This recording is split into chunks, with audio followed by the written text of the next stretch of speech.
So I have this, it's probably a crazy idea, but sometimes you just got to throw things on the wall and see what sticks.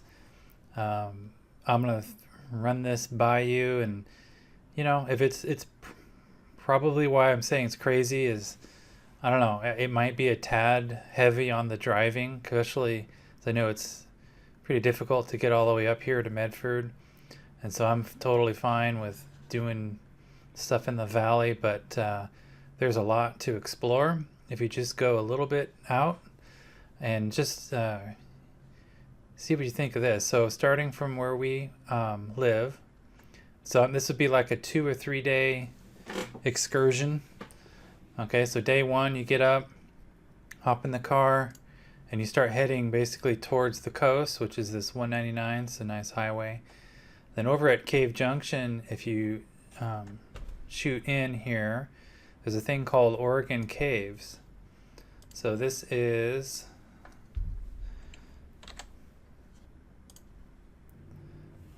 basically an hour and 45 minutes.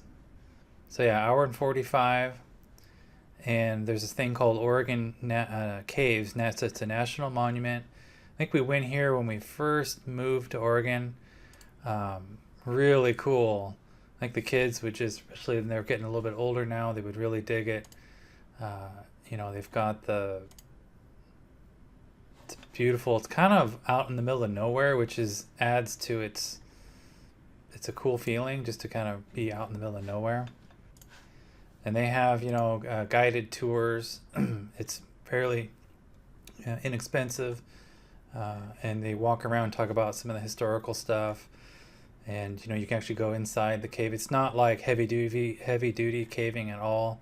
You're not crawling. It's all well, just like this. That's I think when we went, Kaylin was a baby last time, and Mom stayed out to because we didn't want to take the baby in. But pretty cool. So so the first half of the day, do this. Spend maybe bring a sack lunch because there isn't anywhere to eat really. We could eat there even. So that's a 2 hour, less than a 2 hour drive. And then when we're done with that, so the next thing is over by Brookings, which is over here, just north of Brookings. And so that's going to be a little over 2 hours. So we drive through the redwood forest, hang a right at Crescent City. And the coastline here is some of the most beautiful coastline in all of North America. So we can maybe eat dinner at Brookings or check out some of the beaches or whatever. But Whalehead is friends of ours have a resort here. They've got a cabin. Okay, so we could stay there, or we could split the cost of. We'd have to get other cabins or whatever, depending on how. I don't think we could. This is a one family size cabin, so we'd have to get something else. But stay somewhere in here for the night. Get up day two, check out this little area here. But the thing that is cool is a thing called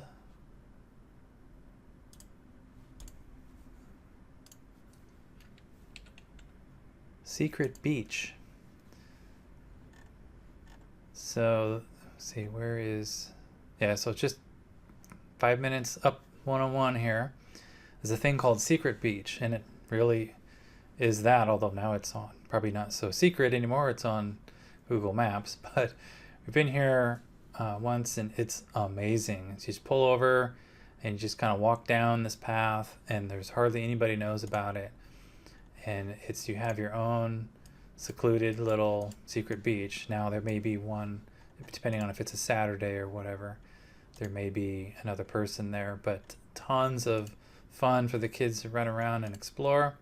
You can see here it's just amazing. Lots of things to go do, and just kind of have your own private beach.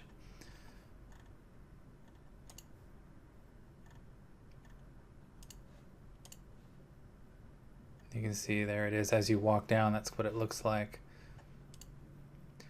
There's a sunset. So that's one cool thing on the coast. But all along the coast here, there's all kinds of. There's a thing called natural bridges, which somebody was telling me about. I haven't seen this yet. You can go check that out.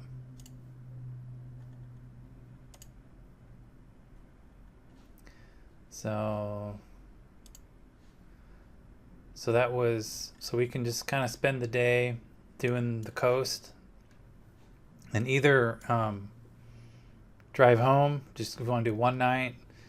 If you want to do a second night, then what we could do on the way home is, so you go 101, you got to take this 199. There's a thing called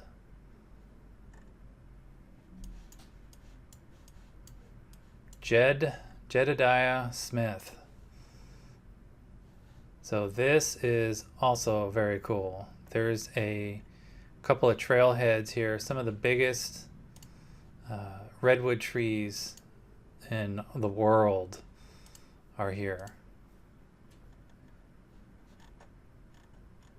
So this is right on the way home. We literally just drive right by it. There's a couple of groves where they call it a grove, where you just walk around, check out the ginormous trees. I'm not seeing any pictures here. Kind of looks like, I think this is where they filmed Return of the Jedi. You know, looks like you're on Endor.